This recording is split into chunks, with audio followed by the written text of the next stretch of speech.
Hello guys, welcome to my channel the engineer chef. So ఇవాళ special వచ్చేసి broccoli curry.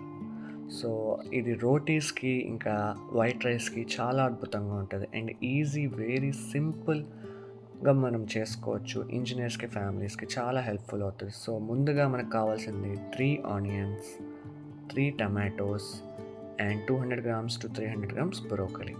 So stove on చేసుకొని ఇంకొక pan తీసుకొని ఆ ప్యాన్లో 3 టేబుల్ స్పూన్స్ ఆఫ్ ఆయిల్ తీసుకోవాలి. ఏవైతే కట్ చేసుకున్నామో ఆ ఆనియన్స్ని మనం ఆ ప్యాన్ లోపలికి వేసుకోవాలి. లైట్గా అలా స్టిర్ చేసుకుందాము ఆనియన్స్ని. ఒక టేబుల్ స్పూన్ పసుపు,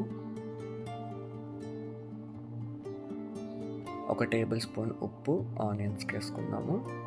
సో లైట్గా అలా స్టిర్ చేసుకుందాం. గోల్డెన్ ఫ్రై వచ్చే వరకు ఆనియన్స్ని మనం వేపుకోవాలన్నమాట. సో అలా అయినప్పుడు గోల్డెన్ కలర్ వచ్చినప్పుడు మనం టమాటోస్ని వేసుకొని లైట్గా వాటర్ వేసుకొని మంచిగా స్టిర్ చేసి, వాటర్ వేసుకుంటే మీకు మంచిగా మగ్గి మంచిగా ఉడుకుతాయి అన్నమాట టమాటోస్. సో ఒక 10 నిమిషాల వరకు అలా పెట్టేద్దాం.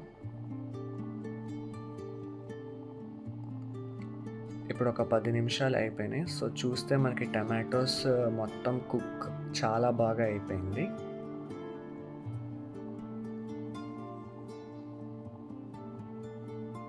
సో ఏవైతే కట్ చేసుకున్నామో బ్రోకలీ పీసెస్ని, ఆ బ్రోకలీ పీసెస్ని మనం వేసుకోవాలి ఆ కర్రీలోకి.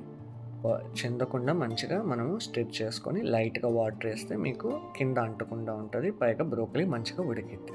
ఒక 15 మినిట్స్ వరకు మనం పెట్టేసుకుందాం. 15 మినిట్స్ ఇప్పుడు అయింది. సో చూసుకుంటే మనకి బ్రోకలీ మంచిగా ఉడికిందనమాట. సో ఒక టేబుల్ స్పూన్ ఆఫ్ కారం, ఒక టేబుల్ స్పూన్ సాల్ట్, ఒక టేబుల్ స్పూన్ మసాలా వేసుకొని మంచిగా స్టిర్ చేసుకుంటే ఒక 15 నిమిషాల పాటు మళ్ళీ పెట్టేద్దాం. సో ఒక 15 నిమిషాల తర్వాత మీకు చూసుకుంటే బ్రోకలీ కర్రీ మీకు రెడీ అయిపోయింది అనమాట. బబుల్స్ వస్తున్నాయి, పైగా గ్రేవీ చాలా వరకు ఉడికిపోయింది, బ్రోకలీ కూడా ఉడికిపోయింది. సో లైట్గా మన కొరియాండర్ వేసుకోవడమే, సో ఇంకా దింపేసుకోవడమే అనమాట. సో ఇక్కడ మనకి రెడీ అయిపోయింది బ్రోకలీ కర్రీ. సో చాలా చాలా బాగుంటుంది, చాలా ఈజీగా చేసేయచ్చు. So enjoy guys. Thank you guys for watching. So please do subscribe, share and like.